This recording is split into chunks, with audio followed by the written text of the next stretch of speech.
good, the bad, and the odd. They do go on. Welcome to this episode of The Good, the Bad, and the Odd. Your host, Mark Sam. Hi, Sam. Hello there. Right, so a special show 1000. Right, wow. Okay. Well, so 1,000 shows. What we've been going now? Is it 13 years, 14 years? Yeah, something like that. 13, I'm going to say. I don't think it was 2010. I think it was 2011 we started. So 13 years, 1,000 shows. That incorporates quite a lot of stuff we've done together and stuff I've done on sort of side projects. For example, Anthology, I'm up to 200 odd episodes now, so there's quite a chunk of that. I did the Twin Peaks log, I did the X-Files. We've done major series on Kaiju, Universal, James Bond, Hammer, and each of those are like 30, 40, 50 movies, aren't they? We've done other series, but I can't think of any big ones that we've done. And we got some plans for the next one once we've done Hammer as well, right? So we've been going a long time.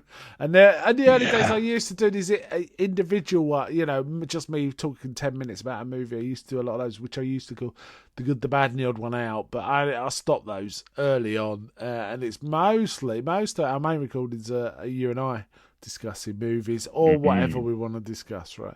And the format's changed over the years. We did start with a top 5. Do you remember the top 5 we did for the first 200 odd episodes? We just couldn't. We ran out. We ran out of steam. Yeah, on that, we ran out of topics. So.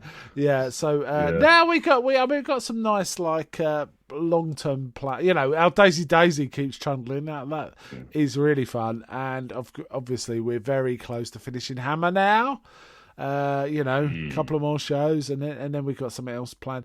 But we decided we were going to cover in this episode what we consider the top of the list when it comes to good, bad, and odd movies. There was a couple of other contenders. Dune is always a contender in that list, right? The 84 Dune. Yeah. But this one is our creme de la creme of that sort of stuff. And it is Flash Gordon from 1980. And before we went into this, we thought we'd covered this a few times already. Like it was a certainty. And in the same way that we've done V for Vendetta a few times. Yeah, and we've definitely done June, we've done a few times. However, we've never done a specific show about Flash Gordon, which shocked us both, right? As a pair. I've done an individual one. We've talked about it in a Comfy Chair episode, but we've never actually done a Flash Gordon episode, which shocked us immensely considering it's the top of our Hall of Fame. Okay. So I asked for some feedback about this. So before we get into the film, let's go through that. It's got some written. I've got a voicemail too, which is quite unusual for us. We don't get many of those. I can't remember the last time we had one. Could you? No. I should have mentioned, I also forgot one of the other things I was doing was Kingology, Stephen King stuff. That was quite a good long set of work as well. Anyway. So, let's get into the feedback. First one was Bruce Hannon. Hi, Bruce. Friend of the show. He said, 1,000 episode is amazing. I feel like I've listened to Wee Sam grow from when he had a deep voice to still having a deep voice. I think I would firstly like to congratulate you and Sam for your amazing podcast. In the time I've been recording, I have been married and divorced, lost my mum through cancer, and had 2 job changes and some mental health problems. Oh, well, Bruce, stick with us. We're very reliable, right? We're very reliable. I know you put out a podcast for yourself. Maybe something for you and Sam to do as father and son. And if people listen, it's a bonus. We do it for ourselves. I've given up caring about numbers of listeners longer. Your podcast, I think our most listened one is still like a Mass Effect rant or The Expendables 2. Some random one. We got one episode that's got thousands and thousands of downloads, and we can't figure out why. The Mass Effect 3 one, I think someone mentioned it somewhere, and it just got loads. Anyway, where were we? The podcast, of course, still entertains me, but it also got me through some pretty hard times, something to take my mind off things and just escape, even for a little bit. I thank you and Sam for this. Well, You're our pleasure, Bruce. We're glad it was helpful to Always someone. happy to help. Yes. In general, the reason why I listen to The Good, the Bad, and the Odd is the content. I like how you discuss all genre of movies and not just the big blockbusters. You also make time to throw in talk about books, video games, and TV shows. And of course, you're both really likeable and great fun. No matter how factual or interesting the content of a podcast is, the hosts are what makes it special. We're special! Mind you. Hey, I love to hear it. Thank you, Bruce. That's very kind. Much appreciated. We have got some voicemail from Mike from Chinstroker vs. Punter, which we'll come to in a bit, but we'll carry on with the written feedback first. Dan Stout. Hi, Dan. Hello. 1000 is an amazing... Dad has written a book. Well, he's written several books. I'll show you it after this podcast. I've got one of his in hardback, and it's... I know you showed me. I've shown you. Yeah. Because we got feedback from him another time, and you mentioned, okay. we got feedback from someone called Dan Stout, and I was like, okay, and that's nice. And you went, look down on that coffee table right there. Yeah, I was reading his book when we got the feedback. Yeah, that's amazing.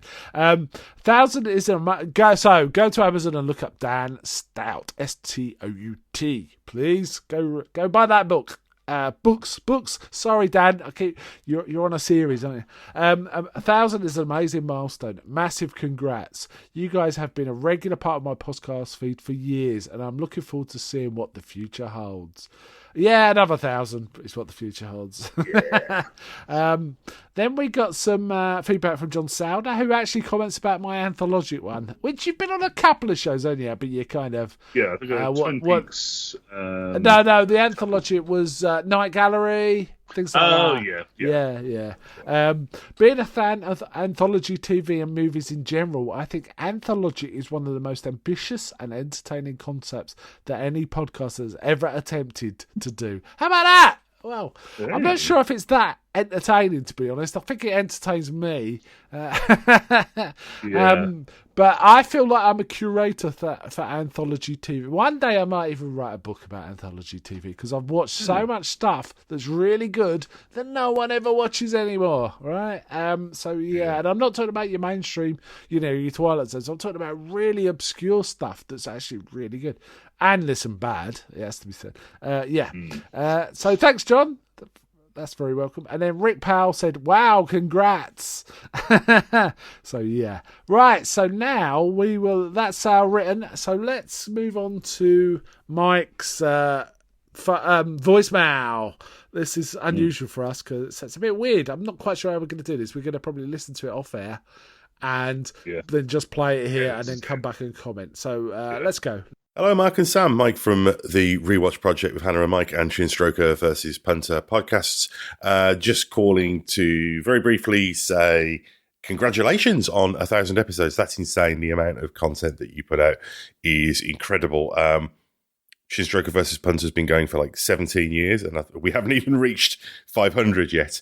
So that is incredible. And, you guys do so much varied content as well. And you do, the movie stuff, but also like super niche anthology show stuff as well. And it's just amazing to see the breadth and variety and specificity of what you cover. So congratulations on making that incredible milestone. And Mark, I think you mentioned that you're covering the Hodges Flash Gordon film. And I just wanted to mention that's one of those films that I think really defines its audience, because everybody watched Star Wars, everybody watched E.T., but not everybody watched Clash of the Titans and Krull and Flash Gordon. And it's interesting because, being a European production as well, it has that kind of very 60s European, kind of somewhat kinky, dare I say it, element to it as well. And there's just something inherently transgressive about that film. But the thing about that film for me, along with a lot of these kind of second tier, not Star Wars, but wannabe Star Wars movies like, The Black Hole and Tron and a lot of those movies, is the imagery. There's so much memorable imagery in this film. I mean, obviously, you've got the lava lamp style, crazed psychedelic skies and the S&M costuming and all of that. But also, there's just some stuff that really captured the imagination of me when I was 7 and I saw this. In some ways, even more than Star Wars, because this film had that kind of edge to it. I mean, I think about things like the air bikes, the disc with the spikes that Flash and Baron fight through. Of course, Peter Duncan, he was one of the Blue Peter presenters, putting his hand in that log to do that challenge. All of that stuff really is incredibly memorable. And I think that's one of the great things about this era is these second tier movies did have iconic imagery in them. And I think that nowadays, I think the problem is that those mediocre knockoff films really are very vanilla plain. They'll all have that same grey, blue, brown post-production filter on them and play it safe. And it's kind of, they're inferior in their mundanity. But one of the things that I love about the second tier movies from this era, which Flash Gordon exemplifies, is they really let their freak flag fly. And I love that. And this film was, it's really etched in my subconscious. So, looking forward to hearing your episode about this. But anyway, enough about Flash Gordon. Again, thank you so much for all of the support you've given my podcasts as well over the years as well. That's not taken for granted. And we love trying to push people towards your shows as well because they are so amazing and they cover such fun, varied content. So here's to another 1,000, and I look forward to speaking to you guys again soon. Bye-bye. Wow, well, thanks, Mike. That was lovely of him. Yeah. He's made some really interesting points there that I do want to pick up on. But yeah, thanks, Mike. And I have to say, one of the best shows I think I ever put out was on my Kingology run, and Mike came on and we talked about Salem's Lot, and we talked for I think over 2 hours in the end. The book, the TV series, all sorts, and it was a really great recording. One of my favourite one of my favourite recordings from that sort of from all my other stuff. Really, Mike was terrific. It was really terrific guest. And I have to say, the Rewatch Project and Chinstrike vs. Predator, I'm a big fan of. I often send in feedback to the Rewatch Project because they're covering Twin Peaks, and you know how I feel about Twin Peaks. Oh boy. So I often send in feedback to them, and there's a bit of tit and tat because we argue about James, right? Mike insists James is cool, and I say he isn't, right? So sorry then. But that's one of the, but mostly we do agree on most of things. Right, I really like his point, which I had never occurred to me. The knockoffs these days are bloody bland, right? The Asylum knockoffs are bland. So they're basically they're fun ideas, Sharknado done badly, right? Or boringly or something like that. It's true that the knockoffs of stuff from the 80s, be they sci-fi, but there's also, a ridiculous number of slashers and stuff like that. They've all got their own weird thing, and Flash Gordon is probably out-weirding all of them, the Star Wars knockoffs, at least. Though there's some really close ones for being weird. Krull, which he mentioned, is kind of weird. Hulk the Slayer, kind of weird. Which... And we like I feel like there's like a daisy chain of knockoff movies there. I feel like Krull is basically just Hawk. Krull is really Hawk with lasers, right?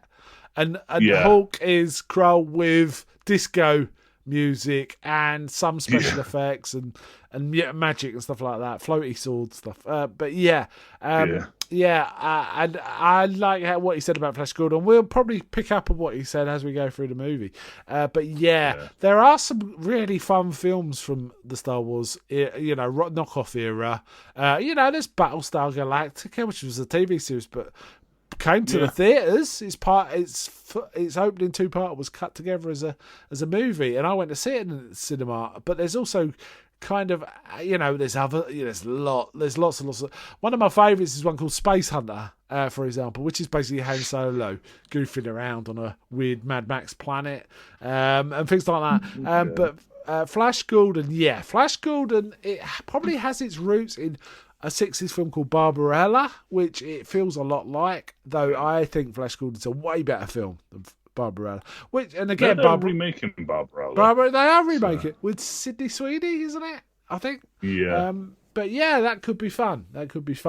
But Flash Gordon brought that vibe, but it was to a PG audience. Though, as Mike said, it's a kinky film, right? It is a kinky film. That's an apt description of Flash Gordon in many ways. And Personally, I feel that Ming the Merciless in this is possibly the greatest villain in cinema. It's my opinion, right? It's my opinion. I really hold Ming up there. In fact, I've got a little, Funko Pop of him. He's part of a little crew I've got of. Definitely better than the Emperor. Ming is a cool dude. The nearest I've seen anyone getting close to Ming recently is probably Jeff Goldblum in Thor. What was it called? The third. Well, he's kind of Thor Ragnarok, but that's kind of doing Flash Gordon anyway. Yeah. And Thor generally kind of does Flash Gordon, doesn't it? Well, now he does, but yeah. Yeah. No, well, the first film, Odin's Palace is very Flash Gordon-y, for example. But yeah, so thank you, Mike, and I think we'll probably touch on some of the things he said as we go through, but that's very kind of you, thank you. Right, so Flash Gordon. We've watched this film several times, haven't we? Together. I'm still shocked that we've never had a dedicated episode. I am properly shocked. Features Sanjay Jones being dubbed over by someone for some reason. That recently got found out. Someone found out who dubbed him over, because it's been like a mystery for a while. I never knew that. Who is it? I can't remember who it was. Where's still a mystery. Gone? Well, you carry on looking. Peter Marinka. I don't know that. I'm going to have to Google that face and see if I can recognise it. But it doesn't detract from the film too much, but sometimes the delivery is a little mute for the scene they're in, isn't it? Melody Anderson, who I think is terrific, and I don't remember seeing her in anything else, but I think she's really good here. And we got Max von Sydow. As Ming, right? Max von Sydow, so many things he's in, and he never seems to change. He's been making films since the 50s. He was in, Seventh Seal. He was in The Seventh Seal. He was in Virgin Spring. He was in The Exorcist.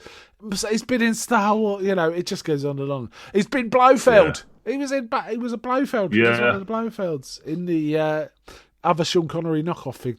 And of course, Brian Blessed. And talking to James Bond, Timothy Dalton, Topo, also in a James Bond film. And also... Topo was in the James Bond film? Yeah, he was in For Your Eyes Only. Okay. Yeah. And also, we have Clytus, played by Peter Wingard, who's most famous for being Jason King, the main template for Austin Powers, really. Jason King was. But Peter Wingard, he's got a smooth voice, isn't he? As a Clytus. Yeah. Yes. It's just so evil. Evil. It's just like rippling through every word he says. Yes. It's this weird little chuckle, right? From his weird little chuckle right at the start. Yeah. So very good, Majesty. Will you destroy this planet? It's like, whoa. And you just know he's totally loyal to Ming. He's got his own plans, but he's never, ever going to be anything but loyal to Ming. And Ming knows it, and he's happy with that, right? He's totally fine. Even his own daughter isn't loyal, but he totally trusts Clytus. Yeah. So basically, Flash, he's a football player, right? And his nickname, I guess, is Flash Gordon. Yeah. And he's got his own T-shirt as well. Gregory Flash Gordon. Oh, is it? I never knew that. So Dale Arden and Hans Zarkov, they basically, this is, apparently Dino De Laurentiis, who produces, had already overseen Barbarella, but there was another film from the 60s that has got a similar vibe, which is meant to be really good. I think I've seen it once and I can't really remember it. I wouldn't mind giving it another go, called Danger Diabolique. Now, if you look at Danger Diabolique images, if you Google it and look at images on it, you can see it's got that kitschy, the costumes are really kind of futuristic, 60s futuristic. Do you know what I mean? And it's got a comic book look because it's from a comic book. And apparently been kind of wanting to do this since the 60s. Apparently, George Lucas did approach him to ask to direct it. And him not doing Flash Gordon meant he went on to create his own universe, Star Wars, right? So there was that. He did hire a couple of other directors, Nicholas Roeg, who's an interesting kind of art house director, to do the film, but it didn't kind of work out. Essentially, it finally got to fruition. Filmed in Shepperton, Elstree Shepperton Studios. And it's described on Wikipedia as having a camp style similar to the 60s series Batman. And indeed, one of the producers, Lorenzo Semple Jr., did produce the original Batman series. But apparently, Sam Jones fell out with De Laurentiis, which is possibly why they dubbed his entire thing. Maybe because they fell out, but also if they had to do looping and he wasn't around, what are you going to do, right? So I don't know the circumstances. Apparently there's a documentary talking about why he left the project called Life After Flash, but I don't know. Also, I've talked about all the other great things. Score by Queen, right? And it really is the one song, and then things like The Wedding, right? You can tell it's Brian May playing that guitar. Apparently, it did really well in the UK and Italy, but not in other markets, which I can imagine this doing gangbusters in Italy. Yeah, and the UK. I mean, this is up our street, right? I'm surprised it didn't do well in America, but there you go. Apparently, it's got quite a big cult following. For there. Yeah, maybe. So it starts with Earth falling under a weird, hot howl and lots of natural disasters causing devastation across the world. But we do hear Clytus talking to me, two men talking basically. Clytus is talking to me, saying, "What are they going to do? Are you going to destroy it?" He goes, "No, I like to play first," and he's pressing buttons like hot howl and things like that. Meanwhile, he's not even pressing the buttons; he's pointing his ring at them, and they push. His ring, it's got activates hot hail, earthquakes, typhoons. Yeah. So Flash, he's waiting for a small plane on a small airfield, which looks like a British airfield to me. It didn't look American particularly, but it could. I think I'm fairly confident this was shot in Shepperton. But the outside, the airfield. Yeah, it was in Weybridge. Okay, there you go. And in fact, we see a blink and you miss it first appearance by Robbie Coltrane in this small building. Literally half a second, he's a guy that looks out of a window at we missed him first time, so we actually, when we finished the film, we went back and had a look and we saw him. We did see him, but it was super brief. Anyway, he's getting a chartered plane, but he's sharing it with Dale Arden, who I'm not quite sure. They say she's a travel agent, but I really don't know. She comes from New York, and she's kind of a Lois Lane type. I was under the impression she was a reporter. So was I actually. But as they're flying, there's all sort of weird weather stuff going on. The cockpit gets hit by something, and we hear Ming's laugh, don't we? The pilot. We hear Ming's laugh and see his face flying at the. But the pilots get pulled out, don't they? They disappear. Or something. They just disappear. Flash tries to take control, manages to crash land in quite a spectacular, though slightly Thunderbird kind of way. In a greenhouse owned by Hans Zarkov. Now, Hans Zarkov, Topol, this guy's is nuts. This astroscientist's base of operations is a greenhouse. It looks like it's like the Crystal Palace instead of just a greenhouse. So, and it's so massive. He's custom built a rocket He needs more than one person to activate, because the pedals are on one side and the buttons are on the other. Yeah, stupid, isn't it?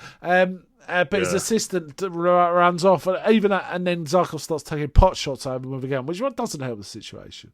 But then he realises Flash and Dow are there. The plane's coming towards. And he kind of says, come in here, he kind of tricks them into flying with him and holds them at gunpoint. And they fly off to Mongo. Now, it does say Dr. Zarkov is the lone scientist who says it tries to explain this as an extra. Basically, Zarkov thinks it's one thing. They say they have it on the radio while Flash is waiting. That everyone's kind of just putting this down to some sort of massive geological event. Zarkov has been kicked out of NASA because he keeps saying, "No, this is an attack." So they fly to Mongo because Zarkov wants to try and establish dialogue and create rapport. Sort of be an ambassador. He basically wants to try and get peace. Yeah. Unfortunately, that's not really Ming's thing. So. No, not at all.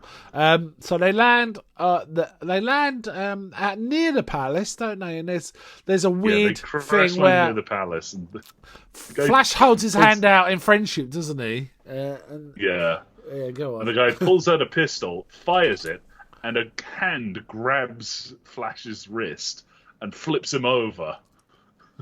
Yeah, and then grabs him by grabs him by the neck. Yeah, right? grabs him by the throat. Yeah, but if the gun was shooting the fist, but it's tethered to it by electric, and you never see the fist until after he fires it. It's mental. So. Right, this is our first look at Mongo. We should talk about the I don't know, the colours, bright colours in this. I mean, they love their red and gold. Red and gold. Every sort of people of Mongo have a different sort of colour. Ming and the Royal Palace is generally red and gold. You've got the what are they? The Hawkmen, the Arborians, who are green. The Hawkmen tend to wear black and gold. There's also the Sun Warriors. There's a bunch of others. Lizard Men. Green, there's all these weird and wonderful races, and not only are their skin different colours, their blood's different colours too. When they get stabbed, yes, very frequently when they get stabbed, it's green. Colour. It's blue, it's black, so all this. It's just a nice. These are aliens. Please remember that. Yeah. It's very good. Anyway, they get to they're under prison. They get to the planet, and there's a lizard guy wandering around the halls, and the thing that's leading them, the floating spiky ball thing, just zaps him out of existence. So they know they're under threat. But Zarkov's like, I'm very encouraged. All of this is strong signs of highly developed civilization. We could probably reason with these guys. And it's like, and when he even tries to do that, Ming's like, pathetic. It's like, he does his speech, doesn't he? You wouldn't, if you knew what was out here, you'd hide away in terror. You wouldn't be coming out here. And all this. We do find out that Ming does this. He visits every planet in the universe frequently just to assess whether there are any kind of threat to him. Right, and destroys them if they are. Yeah, he offhandedly kind of just toys with them, and if they recognise that it's deliberate, then he just pops it.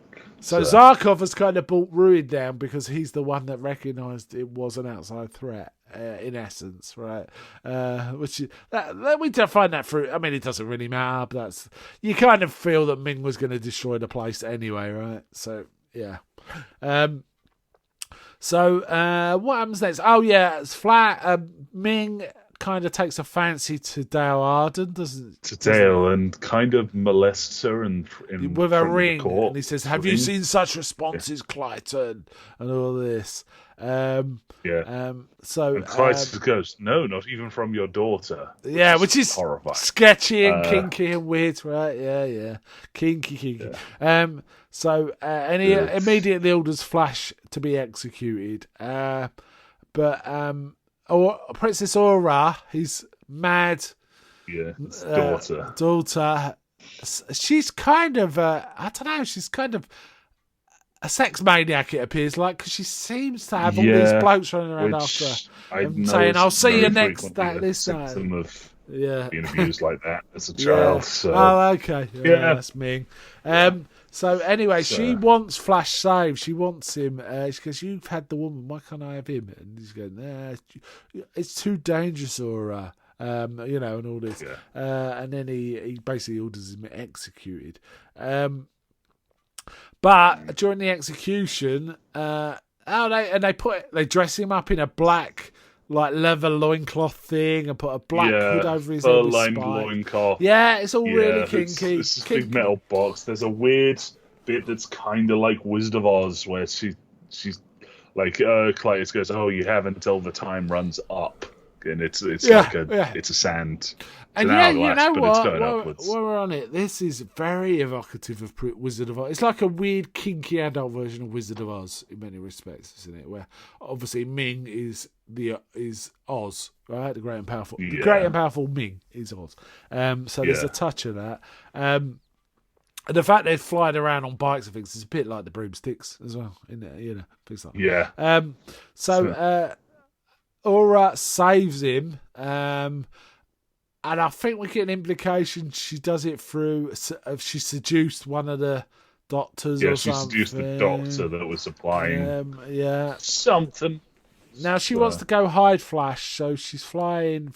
And we then get a feel for how the geography of Mongo, which is a main planet with loads of moons that are held up by weird gravity. They're just large rocks floating in the air, basically, aren't they? They're not really any. Yeah, they're not even basically rounds. Platforms. They're just platforms. Yeah, they're platforms. Yeah, it's a platform with like a bio or bowls. They're like bowls, or something with rocks hanging off the bottom.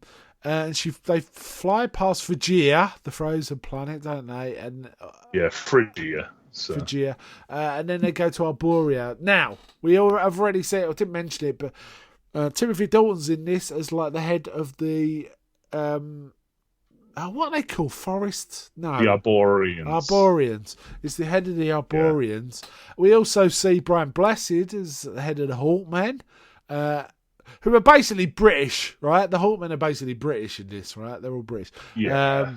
And having said that, so's the Arborians. Well, the Hawkmen are basically like Northerners, and the Arborians are basically like Southerners. Yeah, it's about that. It's a bit Robin Hood versus Vikings, right? It's a touch of that, right?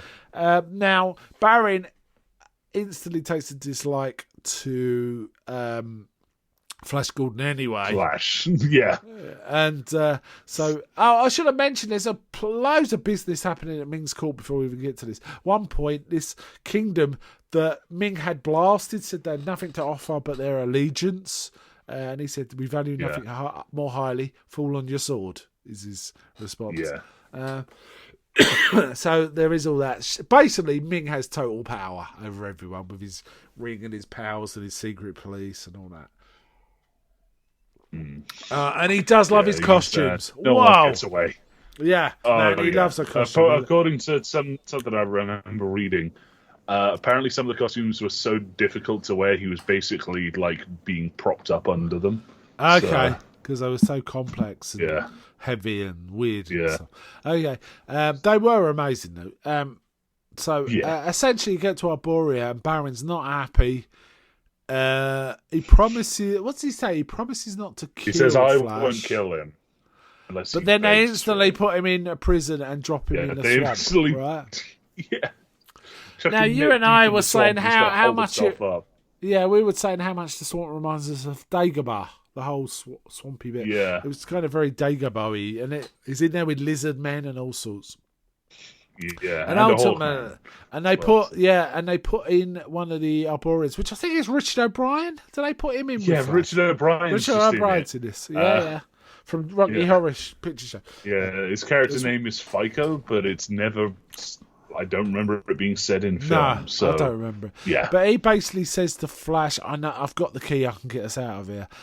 And it's a deliberate trap. Baron wants Flash to go into a holy temple, and for that. And when he does, he has to do a challenge or die right? That's kind of it. Yeah. And we see the challenge That's the earlier gist on. of it. And it's Peter Duncan, as Mike said, Peter Duncan from Blue Peter, for anyone from Britain of a certain age, is one of the Arboreans who does this challenge where they basically have a huge stump and a weird, I don't know, a creature that's a bit like a armoured scorpion. Would you say something like arthropod scorpion? It's like just a fleshy sphere with a scorpion tail that flips up. Yeah, and the idea is you knock the stump and you put your hand in, and the god decides whether you live or not, right? And Egan's got and Prince Baron, Timothy Dalton's basically, you've got days of pain and madness ahead, or I can take your life now. And he says, "Please kill me." So they kill him. Anyway, Flash ends up in this thing, and they basically Baron challenges him. Thing. He says, "You've got to put your hand," but then Baron does it himself, and it kind of turns into a contest, which is mental. And Flash. Well, first he does it as a demonstration, then Flash is fine on his first dive in. And they carry on, so it's like, and then how he does it this again, end? And then Flash does another one. It's like, then it's it. And then Baron's like, no, do another one. Yeah. Done. So it's basically Flash manages to escape by pretending to be poisoned, getting right? Stung. So as soon as Baron draws a sword, Flash just jumps him and grabs the sword and then runs. Well, Baron follows him, and the Hawkmen just happen to be scouting that Arborea, don't they? Because they don't. Yeah, trust we anyone. get some monsters. We get some monsters. And it's a bit Princess Bride. I think you made that point while we were watching it, right? It's a bit rodents of unusual he just sinks into size, some quicksand and pulls himself out, and then and a big gets jumped by a monster. tentacly bag monster kind of thing. Anyway, Clytus finds out Aura has kidnapped Flash rather than let him die. And he says he has his suspicions, and then cut to her being tortured by him.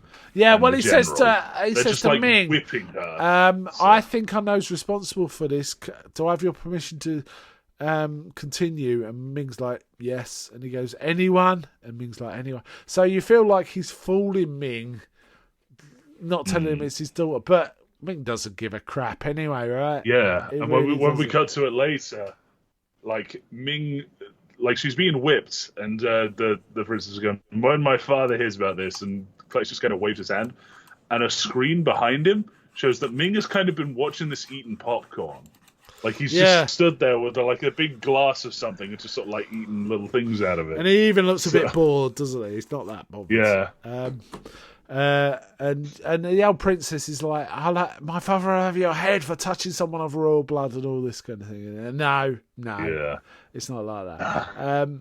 So we get Clytus and is the striking looking woman in this bit, or has she come on later? You know, the one who orders the hail of bullets at the end, the hail of lasers. The General Carla. Yeah. Okay. So in the meantime, they're preparing sort of Angela Mulatto. Okay. Name. Okay. Yeah, she was good. Meanwhile, Ming wants to marry Dao. Dao's kind of being prepared in a harem, right? But she manages to get away. She's really swatting people away. Yeah, and then, she even gets into laser gunfights, right? And and she still takes her high heels. She's carrying her high heels around and getting into gunfights.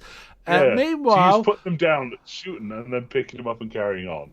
So. The Hawkmen, they've got Baron and Flash, and they decide to let them fight to see who survives. Well, we've got the order of operation. We got the order here a bit wrong. Dale escapes with Zarkov. Zarkov, who's gone through a mind drain. Oh yeah. We see that. We see all his past. A very brutal sequence where his brain slowly rolls back. Yeah. We see him learning stuff, him getting married, and then dying in a swimming pool, and his then parents, rolling back to his ex. Well, no, it seems like him. I thought that was him. Oh, that was him. His wife died in the swimming pool, right? We do see his parents because we see him as refugees. Parents escaping, what would seem to be Nazi Germany. Yeah, because we see a flash of Hitler and Clytus says, he showed promise. Yeah, he's like excited about it. It's like, now that one showed promise. Yeah. So. But we find out Zarkov survives it, doesn't he? A fetal state, but he just kind of doesn't. So it doesn't work at all. I'll see quite striking bit of you can just hear a heartbeat. And he says "mama" for a moment and then just stops. Yeah, he's just sort of staring out into space. Yeah, and they order him around doing stuff. Doesn't work. Yeah, so, he's part of the secret police for a bit, and he gets to accompany Dow, and then he escapes with her, and he explains how he manages to survive the mind wipe. He imagines songs by the words of Shakespeare and imagines songs of the Beatles and this, that, and the other. All of these things stopped his mind from being disintegrated. He was going about the human spirit and all this sort of stuff. It's kind of cool. So they escape and get picked up by Hawkmen and taken to the Hawkman City. And meanwhile, Flash Baron and then Flash and Baron are going through their whole thing, and then they get taken and brought to Sky City. Yeah, where they they're all in Sky City, and it does look like Bespin somewhat. But I feel like Bespin and this. There's a lot of things that look like Empire Strikes Back in this film. And is it that Baron just challenges Flash or challenges the Hawkmen for freedom? Yeah, and he chooses Flash Baron to fight. He says I'm allowed my trial by combat to get out, and he chooses Flash as his opponent. Yeah. So they've got to fight. They've got to do a whip fight on a wobbling disc above a vortex, right? Above a vortex. Oh, and the spikes are coming out and it's wobbling, and it's kind of iconic. Yeah. I have to say, when they show clips of this when it came out, they sometimes show clips of films to juice up the audience. This is the bit they were showing, because it's kind of exciting. But a whip fight is brutal. It is properly brutal. Yeah. And in the end, Baron's hanging off there's all sorts of shenanigans, trying to put Flash's head on the spike and all this. It's a brutal fight. Everyone's bleeding everywhere. And then Baron's hanging off by one arm, and Flash saves him. And Voltan's like, "Give me the remote control." And wobbling. So Flash saves Baron, which makes him think. And he starts talking about, if you work together, you could beat me. And this is no one. Beat me, but there's a great bit where Voltan, Brian Blessed, he's like, "What is this?" And Dale's kind of fawning in the background. He's like, "Oh, Flash." And Zarkov goes, "It's humanity." Just goes, "Rubbish." He's amazing. Anyway, I think Ming's got wind that that's where they are, right? And he sends. They explicitly let them go so that they could just follow them to wherever they. Okay, that's right. I forgot on that. So Clytus rocks up in his personal ship, and okay, so we're just gonna. He kind of goes one by one. It's like, okay, Baron, you're going to be executed. Voltan, so because you're harboring fugitives. Zarkov, you're going to be liquidated. It's like, whoa. Yeah, it doesn't mind. So, yes, Clytus rocks up, doesn't care, but they kill him, right? They just fry him onto shove him onto the disc with the spike still out. And it just... he's dead. So Voltan's like, well, that's torn it. Everyone leave. All the Hawkmen leave. So they leave Baron, Flash, Dale and Zarkov on this place, which Ming's going to destroy. But Ming does rock up and actually walks down on his own. And they take away Baron, and he talks to Flash, and he says, "I can give you a moon." And Flash... he gives him a whole, join me speech. Yeah, join me. He's not even that bothered. Like Ming's just kind of casual, just like, I could make you a king. It would be real easy. Could give you a kingdom of Mongo. I'll even make Earth your kingdom. It's like, this is nice and easy. Yeah. And then Flash does the usual, no, I'll never join you. And Ming's like, okay. leaves. Yeah, he's so cool. Ming is super cool in this whole film. He's never phased. He never goes full all that stuff. He's like, he's too cool for all that. So he says, okay, we'll leave you here. We're going to destroy the kingdom with you on it, basically. But Flash manages to go into like the down into the depths and find a rocket cycle. He basically, and fly off. as the city gets shot at, it's rocking back and forth. He falls partially down the pit that the disc is over, and there's just a chute that lets him land straight on a bike, and he takes off. Yeah, and again, shades of Empire Strikes Back, right?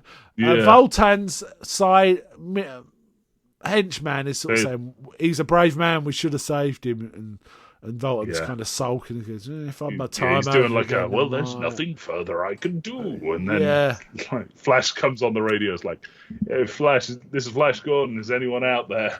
Gordon's alive. He's so baffled. And he's like, thanks. Which everyone overplays when they joke about it. It's like, Gordon's alive. Even Brian Blessed overplays even he does it. But it's just sort of Gordon's alive. Basically, they plot an attack. They managed. There's one of Ming's ships. They managed to capture one of Ming's ships, don't they? But they're looking like they're trying to blow it up, but they actually get it, and they start flying it towards Mongo City, don't they? And, it's all on fire, but Flash is flying it, and all the Hawkmen. So he's flying it in. The wedding is taking place, where all peoples of Mongo shall make merry on pain of death. On pain of death, amazing order. Yeah. And we hear the electric guitar version of "Here Comes the Bride," Brian May doing that. And there's quite a funny wedding ceremony. Do you take this woman to be your queen of the hour? And Ming and he goes, of the forever hour. and ever. And he goes, or until you get bored of her. He's like, I do. Yeah. You swear not to throw her into the dark void of space. And Ming looks at him and is like, until it so pleases you. So there's all that. And meanwhile, Flash is flying towards. Baron has the idea. Hold on, we can do something here, and actually, because they go back to Mongo City, and he goes and tries to disable. There's so much going on in this film because Aura's kind of helping them as well, and they go into the sort of operating system. There's bald guys with weird glasses sitting at terminals, and they say we can see things if we have one of them. And they take the glasses, and they're kind of fused to these guys' heads, just into his skull, and it's like it kills all of them, taking taking one of them. So there's all that going on, but basically Baron manages to disable the shield that Flash would just crash into and explode, right? So Flash has a clear run now, and it's getting closer and closer. Meanwhile, the Hawkmen are still attacking and all that. I'm trying to think what else happened. Well, basically, they fly the ship. We get the brilliant line of Flash, I love you, but we've only got 14 hours to save the world. And Flash has this running countdown clock on his wrist, doesn't he? Yeah, and it comes down, it's seconds. on the ship. Seconds. It comes down to seconds before they stop Ming. While Flash is flying towards it. And anyway, he's coming towards the wedding party. Dale realises what's going on, and she quickly runs off, but stops to go Flash, go, kind of cheerleader moves, and then run off. Yeah. And Ming's like just standing there disgusted, right? He doesn't even give a shit. He turns around to run and then gets speared by the ship. Yeah. And he manages to pull himself off the spear, but Flash comes. And Flash has got this great big old gold sword. And says, which he's just kind of picked up. I'll spare your life. Basically. You let Earth go. And Ming has one of the great lines is like, my life is no one's to take or give but my own. Yeah. And then seems to kill himself. With his ring, he turns a ring on himself and just disappears. And it seems to be vaporized. And everyone starts cheering. And, there's a bit of the end of Star Wars, everyone's cheering and celebrating. Or the end of Return of the Jedi. Yeah, there's a big, announcement. It's like, Baron will take over, marrying Aura. And then Voltan will be the general. The Earthlings will go back to Earth. And they're welcome to stay. And Dale goes, I'm from New York. It's a bit too quiet around here for me. And Zarkov says they'll try and come back. But then... we get possibly the best use of the end question mark. Yes. His ring's on the floor. Ming laughing, and then all the sand that was Ming blowing away, and a hand comes and takes it. Yeah, that made me think a bit of the end of some of the Hammer Dracula films where Dracula's dust. Made me think of that. Basically, Ming ain't dead, right? We kind of know that. We hear his laugh. Which opens the way for a sequel that never happened. Never happened. There's some really interesting... I mean, it is a kinky film. Yes. The costumes are kinky.